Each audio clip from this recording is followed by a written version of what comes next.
Captain Veltar pressed her three-fingered hand against the smooth crystal wall of her ship's bridge.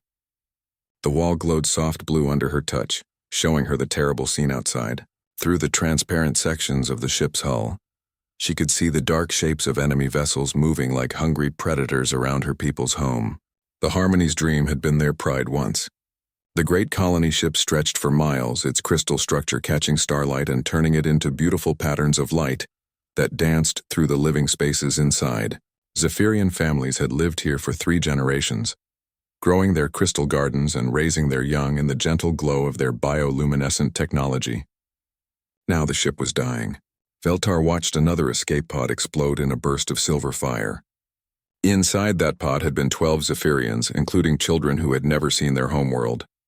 The Korvac raiders destroyed the pods for sport, laughing as they picked off the helpless refugees one by one. "Captain," called Navigator Zenhai from across the bridge. His normally purple skin had turned pale gray with fear. "They are moving closer. Their weapons are charging again." Veltar closed her large, dark eyes for a moment. The Korvacs had found them 3 months after they escaped their dying homeworld. The Zephyrians had thought they were safe in the empty space between star systems, but the raiders never stopped hunting. They followed the crystal ships across the galaxy like wolves following wounded deer. The Zephyrians were not warriors. Their people had given up violence thousands of years ago, choosing instead to live in harmony with nature and each other. Their ships had no weapons, only tools for growing food and purifying water. Their crystal technology could heal wounds and grow beautiful gardens, but it could not stop the dark matter cannons of the Korvac fleet. "How many escape pods are left?" Veltar asked. 7, Zenhai answered, his voice barely a whisper. 7 pods for 3,000 people. Veltar opened her eyes and looked at her crew. 20 Zephyrians worked at their crystal control panels, their faces calm despite the terror around them. They had accepted their fate with the quiet dignity of their people. They would die here, in the cold darkness between stars, and no one would ever know what happened to the last colony ship of Zephyr Prime. But maybe that did not have to be true. "Zenhai," Veltar said, walking to the center of the bridge. "Can you boost the communication array?" The navigator looked confused. "Captain, we already sent distress calls to all nearby systems." No one answered. "The Andromedans are too far away, and the Centauri Republic is fighting their own war." "Not to the nearby systems," Veltar said. "To all systems everywhere." "That would require enormous power," Zenhai said. "We would have to drain energy from life support, from the crystal gardens, from everything." "Do it." Zenhai hesitated. "Captain, even if we reach distant systems, who would help us? We are just refugees. We have nothing to offer in return for aid." Veltar walked to the great communication crystal at the center of the bridge. It was as tall as she was and glowed with soft white light. When she placed her hands on its surface, she could feel the minds of her people throughout the ship. Fear, sadness, but also hope. They trusted her to find a way. "Maybe someone out there believes that helping others is reward enough," she said. The bridge crew worked quickly. They rerouted power from every system they could spare. The lights grew dim as energy flowed into the communication array. The ship's gardens went dark as their crystal matrices powered down. Even the artificial gravity flickered as the massive dish on the ship's top began to glow brighter and brighter. Outside, the Korvac ships noticed the energy buildup. The largest raider, a brutal wedge of black metal covered in weapon spikes, turned toward the Harmony's dream. Its captain, a scarred warrior named Graktur, laughed as he saw the desperate attempt at communication. "Let them call for help," he growled to his crew. "No one will answer. No one ever does." But Graktur was wrong. The Zephyrian distress signal blazed out from their dying ship like a star being born. It carried their coordinates, their story, and their desperate plea for sanctuary. The signal was so powerful that it bent space around it, riding gravitational waves across vast distances. The message was simple. "We are the Zephyrians of the colony ship Harmony's Dream. Our world is gone. Our people are dying. We seek only a safe place to live in peace. These are our coordinates. If anyone can hear this, please help us. We have children aboard." The signal raced through space faster than light, bouncing off cosmic phenomena and growing stronger instead of weaker. It passed sleeping gas giants and dead star systems. It swept through sectors where no intelligent life had ever evolved. And then in a small solar system around an ordinary yellow star, It reached a blue and green planet where a young species was just learning to reach for the stars. Earth's deep space monitoring station sat in orbit around the moon, its massive radio dishes always listening for signals from space. Dr. Amanda Foster had worked the night shift for 3 years, monitoring static and cosmic background radiation. She had never heard anything more interesting than pulsar signals and solar interference. Until tonight, the alien signal hit Earth's receivers like a thunderbolt. Every computer in the monitoring station began screaming alerts as the translation program struggled to decode the message. Dr. Foster stared at her screens in shock, as words appeared that no human had ever seen before. Alien colony ship, raiders, children aboard, coordinates, help. She reached for the emergency phone with shaking hands. This was first contact. This was the moment humanity had dreamed about for centuries. But it was not the peaceful meeting of minds that scientists had imagined. This was a cry for help from across the galaxy. Within minutes, the signal was racing through Earth's military networks. Admiral Sarah Chen read the translation in her office at Space Command headquarters, her coffee growing cold as she realized what she was seeing. Aliens were real. They were in trouble, and they were asking for help. The Admiral looked out her window at the orbital shipyards where Earth's newest fleet was finishing its final tests. 12 battleships, 40 destroyers, and hundreds of support vessels hung in space like sleeping giants. They had been built to protect Earth's mining operations in the outer solar system, but their weapons were the most advanced humanity had ever created. Chen made a decision that would change the galaxy forever. She picked up her phone and began making calls. Across the vast emptiness of space, Captain Veltar collapsed as the communication array finally burned out. The effort had drained the ship's power completely. Emergency lighting cast red shadows across the bridge as the life support systems switched to backup power. "Did it work?" she whispered. Zenhai checked his instruments with the last of the crystal matrix power. "The signal was transmitted, Captain. Whether anyone received it," he shrugged sadly. Outside, the Korvac ships moved closer for the kill. Grakter prepared to finish what he had started, unaware that somewhere in the darkness a sleeping giant was beginning to wake up. The Harmony's dream drifted silently through space, its people waiting for either rescue or death, never imagining that their simple plea for help had just triggered the largest military mobilization in human history. Admiral Sarah Chen stood in the war room deep beneath Space Command headquarters, staring at the holographic display that showed the alien signal's point of origin. The room buzzed with activity as Earth's best minds worked to understand humanity's first contact with alien life. "Play it again," Chen ordered. The translated message filled the room once more. "We are the Zephyrians of the colony ship Harmony's dream. Our world is gone. Our people are dying. We seek only a safe place to live in peace. These are our coordinates. If anyone can hear this, please help us. We have children aboard." Dr. James Richardson, Earth's leading expert in theoretical alien communication, adjusted his glasses nervously. "Admiral, we have to be careful about the translation. Some of these concepts might not have direct equivalents in human language." "What do you mean?" Chen asked. "Well, when they say our world is gone, it could mean many things. Natural disaster, war, environmental collapse. And this word here," he pointed to a section of the alien text, "our computers translated it as raiders, but it could also mean enemy forces or invaders or even military occupation." General Martinez, the head of Earth's military forces, leaned forward. "Admiral, with respect to the doctor's concerns, the message seems clear enough. Someone is attacking these aliens. They have children with them, and they are asking for help." Chen nodded slowly. "How long since the signal was sent?" "Based on the distance and signal degradation, we estimate it was transmitted about 6 hours ago," Dr. Richardson said. "If these raiders are still there, they might still be in immediate danger," Chen finished. She turned to General Martinez. "What is the status of our fleet?" "The Titan fleet finished its final trials yesterday," Martinez replied. "All ships are fully operational and ready for deployment. We have 12 battleships, 40 destroyers, 90 frigates, and over 200 support vessels. It is the largest space fleet in human history." "How long to reach these coordinates?" "Using our fastest ships and military-grade hyperspace drives, approximately 36 hours. Chen closed her eyes and thought about the decision she was about to make. Humanity had dreamed of first contact for centuries, but no one had imagined it would come as a distress call. These aliens were in trouble, possibly dying while she stood here thinking, "General, I want you to prepare the entire Titan fleet for immediate deployment." The room fell silent. Dr. Richardson stepped forward. "Admiral, we know nothing about these aliens or their enemies.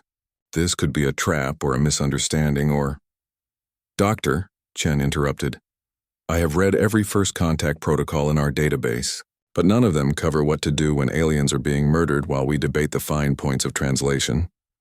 She turned to address the room. "Ladies and gentlemen, we are about to make history. This is humanity's first military action in interstellar space. We are going to save these people, and we are going to show the galaxy what Earth stands for." Within an hour, every major government on Earth had been briefed. The president gave Chen full authorization to use any force necessary to protect the alien refugees. The media was told only that a major military exercise was beginning, and all civilian traffic in Earth's solar system was grounded. At the orbital shipyards, the Titan fleet came alive. Captain Maria Santos walked through the corridors of her destroyer, the Indomitable, watching her crew prepare for humanity's first interstellar war.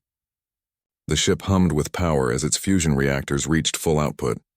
"Captain," called her tactical officer, "we have received our mission briefing." Santos read the orders on her personal tablet, her eyes widening with each line. "Alien refugees under attack. Hostile forces designated as raiders. Rules of engagement: protect refugees at all costs." "Ma'am, do we know anything about these raiders?" her weapons officer asked. "Negative. We are going in blind." Santos looked around at her crew. They were young. Most of them had never been in real combat. The Titan fleet had been built to fight pirates and protect mining ships, not to wage war against alien enemies. But whatever these raiders are, they picked the wrong species to mess with. On the bridge of the flagship Sovereign, Admiral Chen watched the final preparations. Her ship was a kilometer long and bristled with the most advanced weapons Earth could build: particle beam cannons, nuclear missile launchers, and experimental plasma weapons lined its hull. "Admiral," her communications officer reported, "all ships are ready for departure. Signal the fleet. Begin hyperspace jump in 30 seconds. Outside Earth's orbital space, hundreds of ships aligned themselves in perfect formation. Their hyperspace drives began to charge, creating ripples in space that could be felt throughout the solar system. 10 seconds, the navigation officer announced. Chen thought about the aliens waiting for rescue in the darkness between stars. She thought about the children mentioned in the distress call. She thought about humanity's first chance to prove they belonged among the stars. Jump! The Titan fleet disappeared in a flash of twisted light, leaving Earth's solar system for the first time in human history.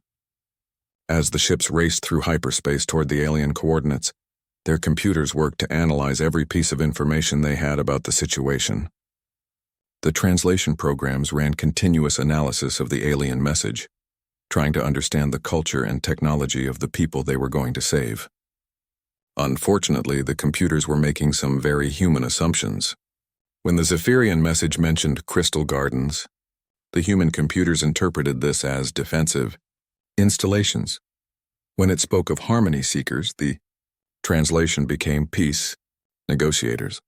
The word the aliens used for their home, which meant place of gentle growing, became strategic colony in the human database. Dr. Richardson, working frantically aboard the flagship, noticed some of these translation errors, but the fleet was already committed, racing through hyperspace at maximum speed. There was no time to correct the misunderstandings, no way to send updated information to the other ships. "Admiral," he said, approaching Chen on the bridge, "I am concerned about some of our translations. These aliens might be very different from what we expect." "How different?" Chen asked. "Well, they seem to be a very peaceful species. Their technology appears to be biological rather than mechanical. They might not even understand concepts like warfare or military tactics." Chen frowned. "Are you saying they cannot defend themselves?" "That is exactly what I am saying. Admiral, we might be the only thing standing between these people and complete extinction." Chen felt the weight of responsibility settle on her shoulders. Humanity was about to enter a battle they knew nothing about, to save people they had never met, against enemies they could not identify. "Then we had better not let them down," she said. In the hyperspace tunnel surrounding the human fleet, time and space bent around the racing ships. The Titan fleet pushed their drives beyond safe limits, desperate to reach the aliens before it was too late. Behind them, Earth continued its normal routine, unaware that its children were about to fight the first interstellar war in human history. Ahead of them, in the cold darkness between stars, the Harmony's dream drifted helplessly while Korvac raiders closed in for the kill. Neither the humans nor the aliens realized that their first meeting was about to become a clash that would reshape the entire galaxy. The humans thought they were racing to rescue helpless refugees from brutal raiders. The Zephyrians believed that powerful allies were coming to offer them sanctuary and protection. Both sides were about to discover that first contact never goes the way anyone expects. The Titan fleet dropped out of hyperspace in perfect battle formation, their weapons already charging and shields raised to maximum power. Admiral Chen stood on the bridge of the Sovereign, watching as her tactical display came alive with contacts. "Report," she ordered. "Multiple large ships detected," her sensor officer announced. One massive vessel approximately 3 kilometers long, holding position near what appears to be a damaged alien craft. Smaller ships moving in attack patterns. Chen studied the holographic display floating in front of her. The scene was worse than she had imagined. Debris fields stretched for thousands of kilometers, glittering with the remains of what had once been escape pods. The alien colony ship hung in space like a broken crystal, its transparent hull cracked in leaking atmosphere, and looming over it all was the largest warship Chen had ever seen. The Korvac dreadnought Bloodfang was a nightmare made real. Its hull was black as the void itself, covered in spikes and weapon emplacements that seemed to absorb light. Strange energies flowed along its surface like veins of liquid darkness. The ship looked less like a machine and more like some terrible beast frozen in the moment before it struck.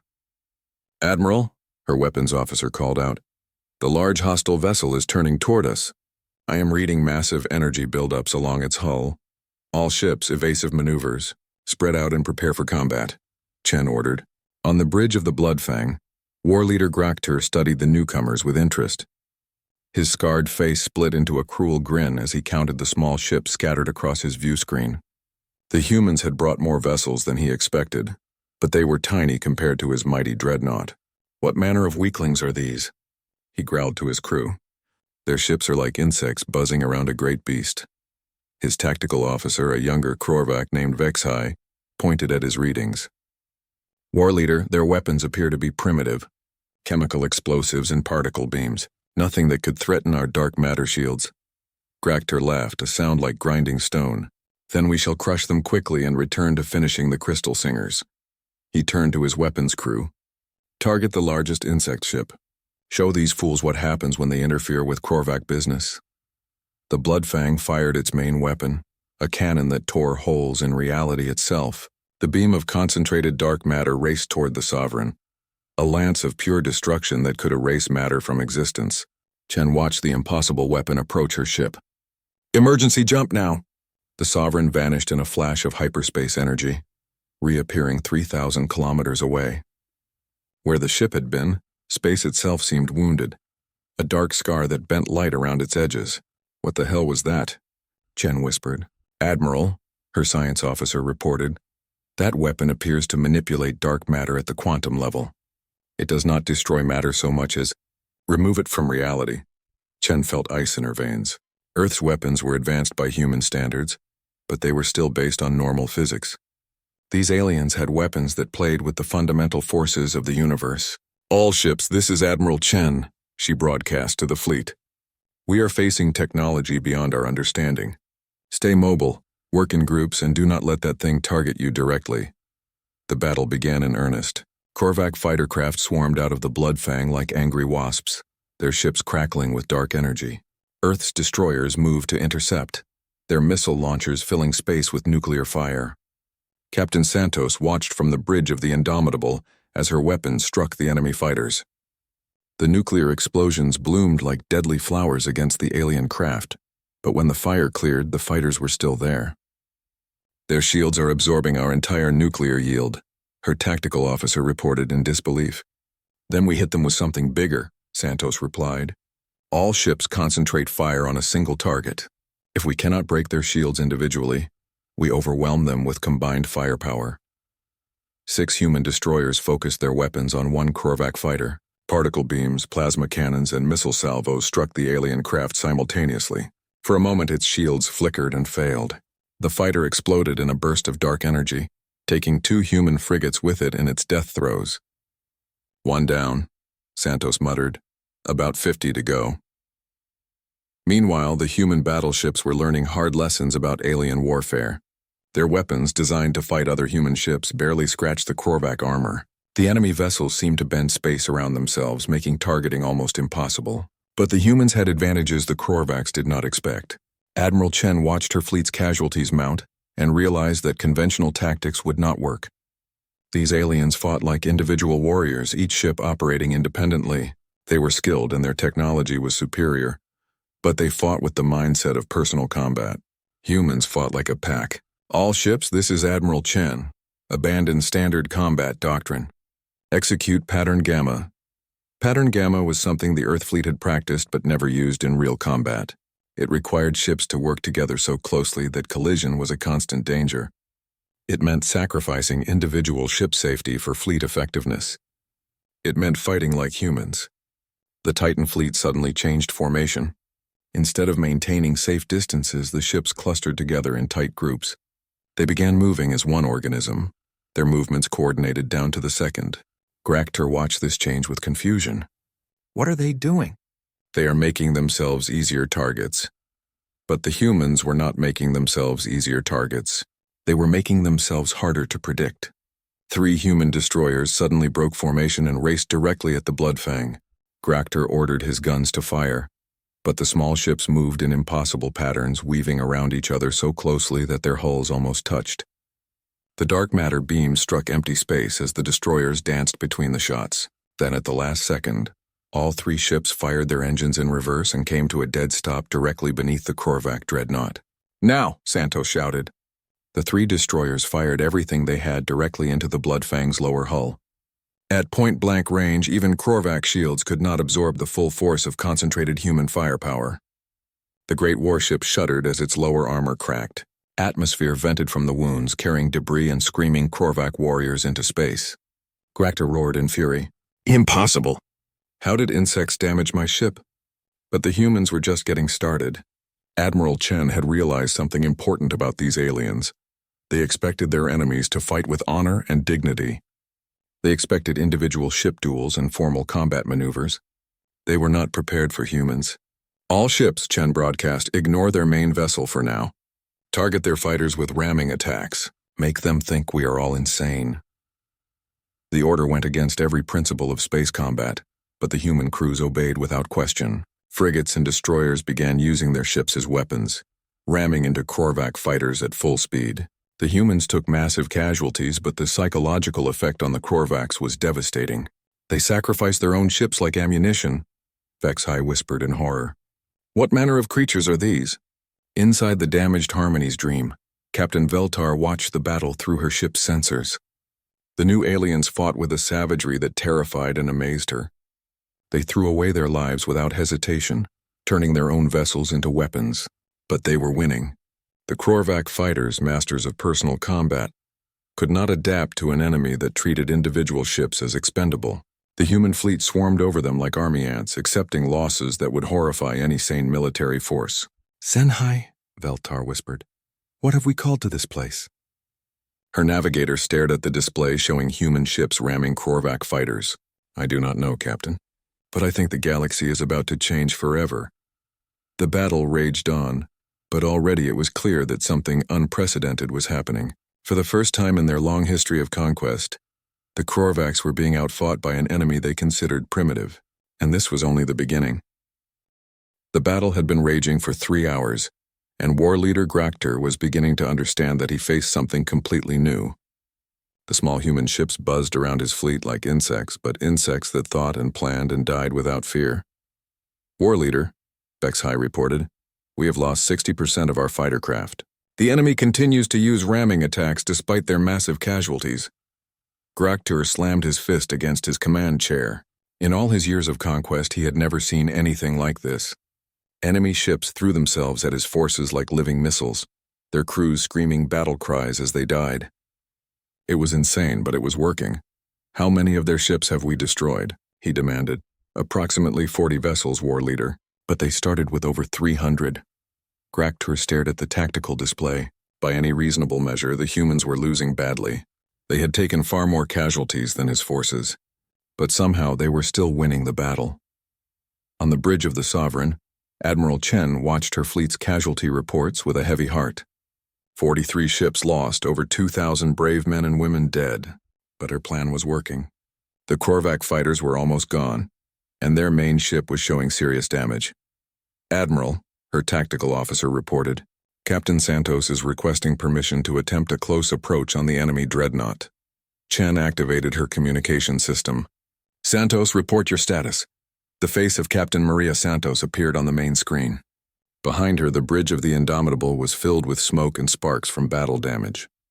"Admiral, my ship is heavily damaged but still functional. My engineer has a crazy idea that might work."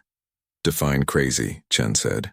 "We cannot break their shields with conventional weapons, but their shields are designed to stop energy and matter from the outside.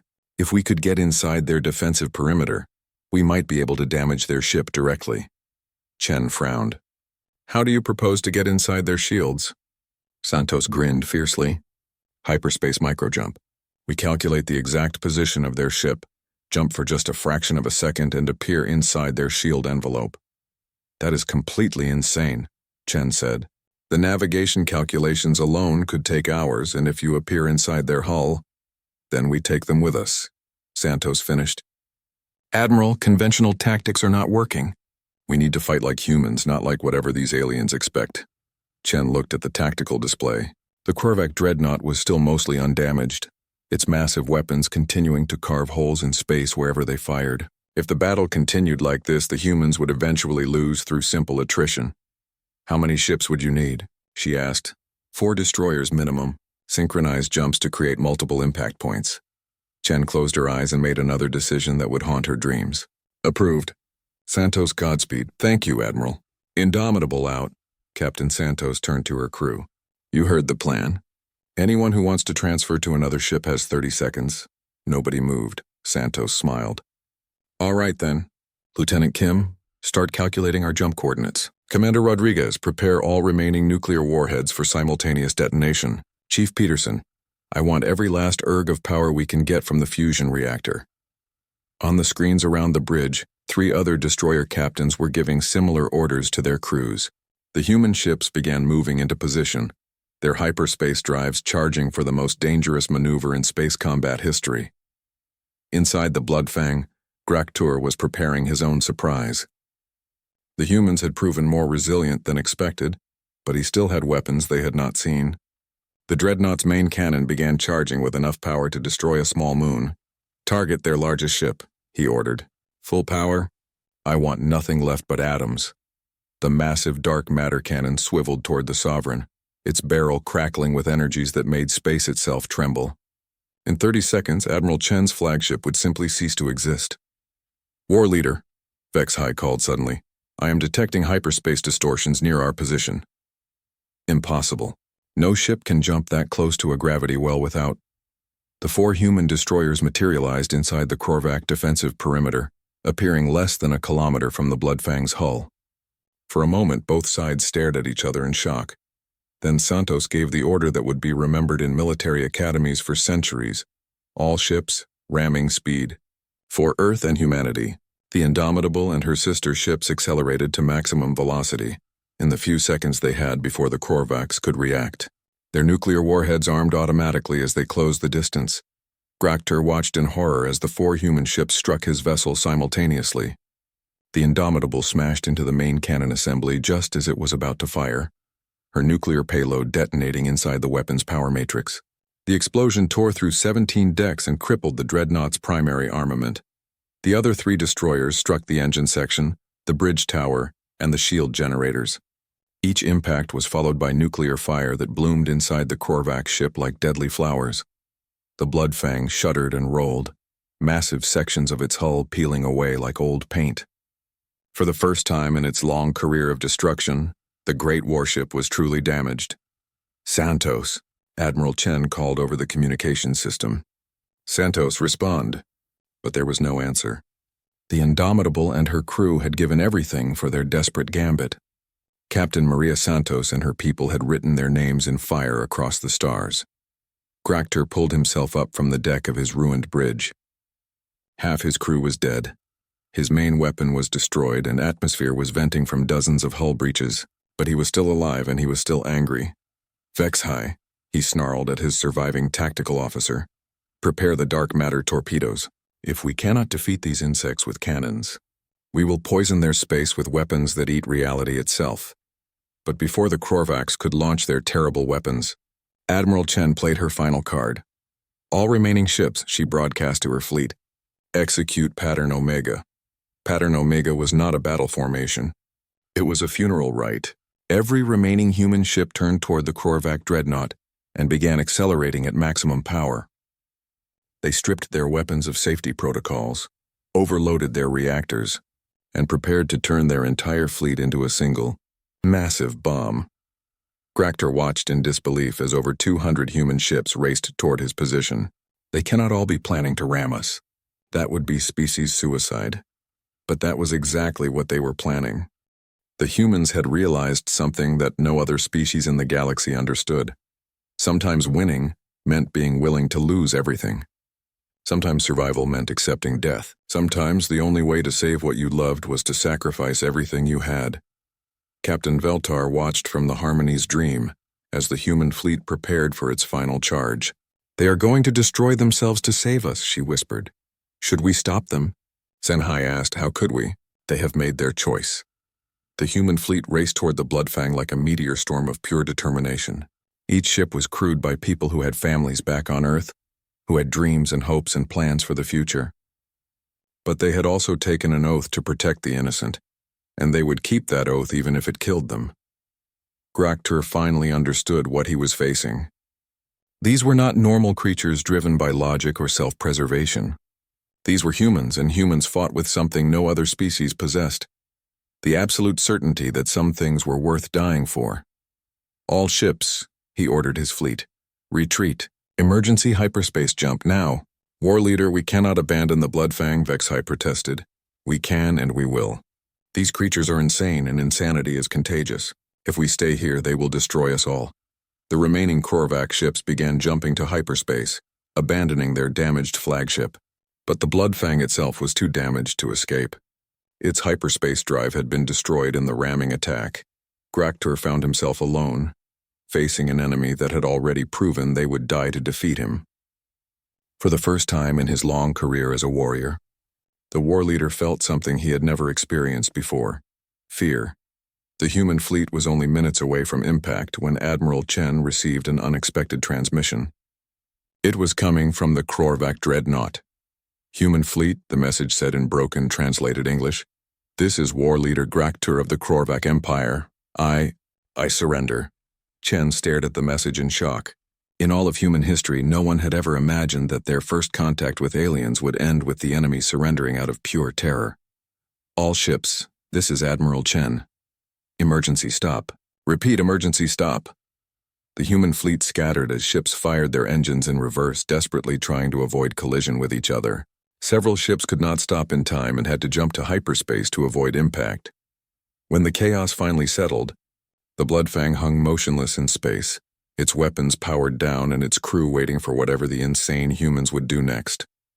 The battle was over. Humanity had won their first interstellar war.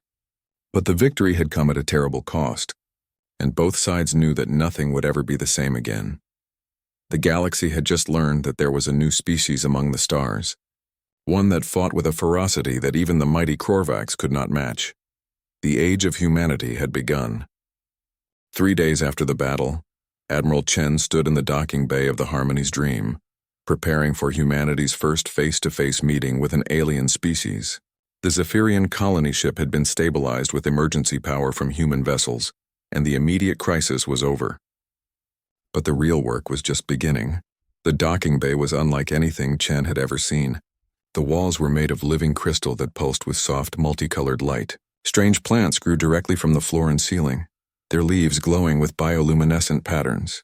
The air smelled of flowers and rain, despite being filtered through alien technology. "Admiral," Dr. Richardson said nervously, "remember that these beings are completely peaceful. They have never experienced warfare as we understand it. Our Aggressive rescue might have traumatized them. Chen nodded, but her attention was focused on the figure approaching them across the crystalline floor. Captain Velatar was tall and graceful, with pale purple skin and large dark eyes that seemed to hold the wisdom of ages. She moved with a flowing grace that made human movement seem clumsy by comparison.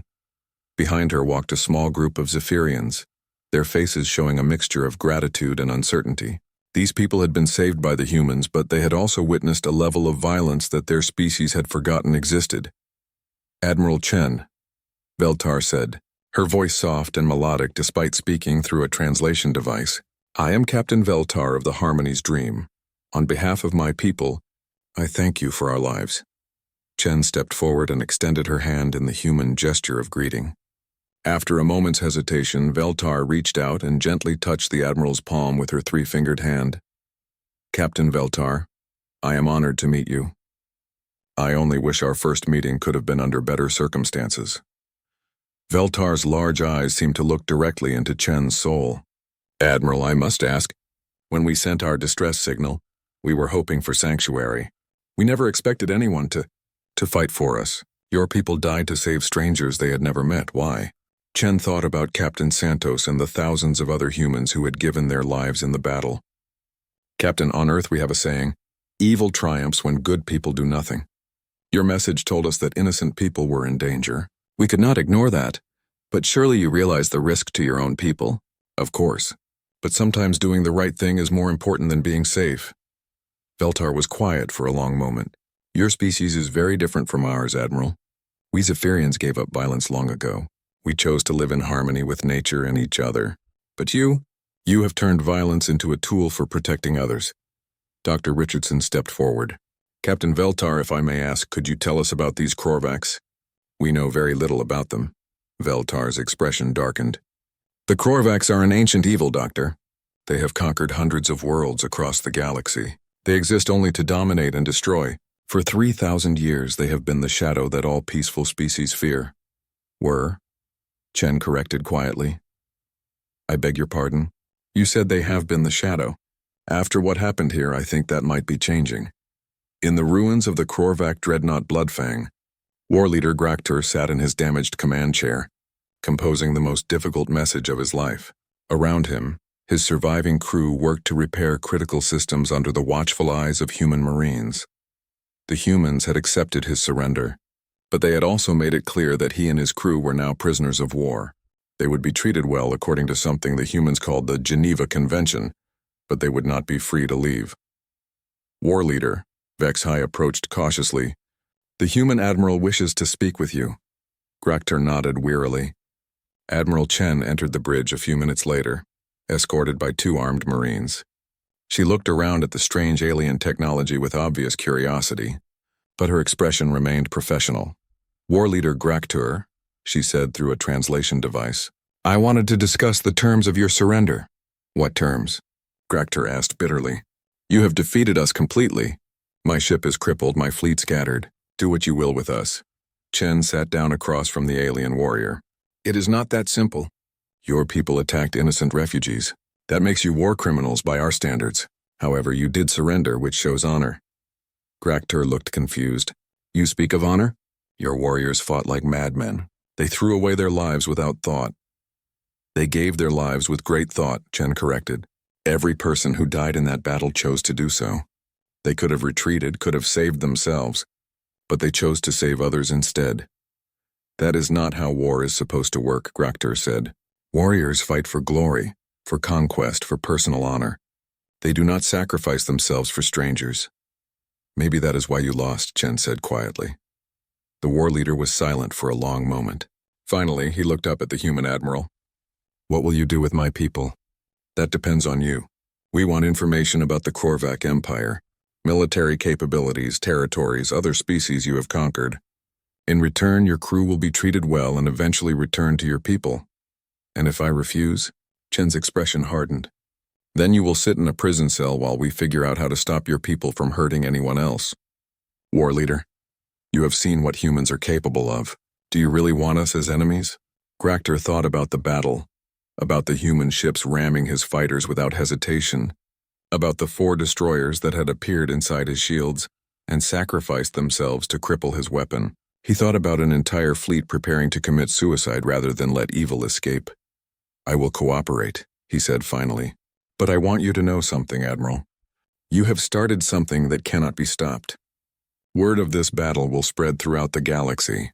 Every peaceful species will call for your help. Every aggressive empire will see you as a threat." "Let them," Chen said. Maybe it is time someone stood up to the bullies. 2 weeks later, the first message from Earth arrived at the battle site. Admiral Chen read the communication in her quarters aboard the Sovereign, and for the first time since the battle, she smiled. The message was from the President. "Admiral Chen, the entire world is proud of what you and your fleet accomplished. The alien refugees have been granted sanctuary on Earth, and the World Assembly has voted to expand our space fleet by 500%. We are also establishing the Interstellar Defense Force with you as its first commander. It seems humanity has found its place among the stars." Chen walked to her cabin's viewport and looked out at the alien ships surrounding her fleet. The Harmony's Dream was being escorted to Earth by a full battle group, its passengers eager to see the world of their rescuers. Several other alien vessels had arrived over the past week, their crews bearing messages of gratitude and requests for alliance. Dr. Richardson had been right about one thing. Word of the battle was spreading. But instead of just bringing threats, it was bringing hope. A soft chime indicated someone was at her door. "Come in," Chen called. Captain Veltar entered, moving with her characteristic grace. The Zephyrian had been spending time with human crews, learning about their culture and technology. "Admiral, I hope I am not disturbing you." "Not at all, Captain. What can I do for you?" Veltar held out a small crystal that pulsed with warm golden light. "This is a gift from my people. It is a memory crystal, containing the history of the Zephyrian species. We want humans to know who you saved." Chen accepted the crystal, feeling its warmth in her palm. "Thank you, Captain. This is a great honor. Admiral, there is something else. We have been in contact with other species across the galaxy. The news of your victory over the Korvax has given hope to peoples who had forgotten what freedom looked like." "What do you mean?" Veltar activated a holographic display that showed a map of the local galaxy. Dozens of star systems pulsed with different colors. The red systems are controlled by the Korvac Empire. The orange ones belong to other aggressive species. The blue systems are peaceful races who have been forced to pay tribute or live in fear. Chen studied the map. There were far more red and orange systems than blue ones. "How many species are we talking about?" "Hundreds, Admiral. The galaxy has been ruled by violence for so long that many species have forgotten any other way, but you have shown them that the strong can protect the weak instead of exploiting them." Chen felt the weight of responsibility settling on her shoulders again. "Captain, I think my people may have bitten off more than they can chew." Veltar smiled, an expression that looked strange on her alien features. "Perhaps, Admiral, but I have been studying human history during our journey. Your species has a pattern of taking on impossible challenges and somehow succeeding." "That is true," Chen admitted. "We do tend to rush into things without thinking them through completely, and that may be exactly what the galaxy needs right now." As if summoned by their conversation, Chen's communication system activated. Her aide's voice filled the room. "Admiral, we are receiving a priority message from the outer sensor grid. Multiple ships approaching at high speed." Chen and Veltar hurried to the bridge where the crew was already analyzing the incoming vessels. The main screen showed a mixed fleet of alien ships, their designs unlike anything in the human database. "Admiral," the communications officer reported, "we are receiving a message. It is addressed to the defenders of the innocent." Chen raised an eyebrow. "Put it through." The main screen filled with the image of a reptilian alien wearing what appeared to be military decorations. "Human fleet, this is General Escatar of the Ophidian Defense Force. We represent a coalition of 17 species who have suffered under Korvac aggression. We come seeking alliance with the warriors who defeated the Bloodfang." Chen looked at Veltar, who nodded encouragingly. "General Escatar, this is Admiral Chen of the Earth Defense Force. You are welcome to approach for negotiations." "Thank you, Admiral. We bring information about Korvac military capabilities and strategic positions. In return, we hope to learn your combat techniques and request assistance in liberating our occupied worlds." As the alien fleet approached, Chen realized that the galaxy had indeed changed forever. Humanity had answered one distress call and somehow become the unofficial guardians of interstellar justice. "Admiral, Veltar said quietly. Your people wanted to reach for the stars. It seems the stars have decided to reach back. Chen watched the approaching ships and thought about the thousands of humans who had died to make this moment possible. Captain Santos and her crew had given their lives to save strangers, never knowing that their sacrifice would inspire an entire galaxy. Maybe that is what we were meant for, she said. Maybe this is why humans fight the way we do, not for conquest or glory, but to protect those who cannot protect themselves. In the weeks that followed, Earth became the center of the largest alliance in galactic history. Species that had lived in fear for millennia began to hope again. The Korvac Empire, shocked by their first major defeat, retreated to their core worlds to reassess the new threat. And in the space between stars, human fleets began patrolling trade routes and protecting refugee convoys, carrying with them a simple message that would echo across the galaxy for generations. No one fights alone. Not while humans draw breath among the stars. The age of humanity had begun, and the galaxy would never be the same.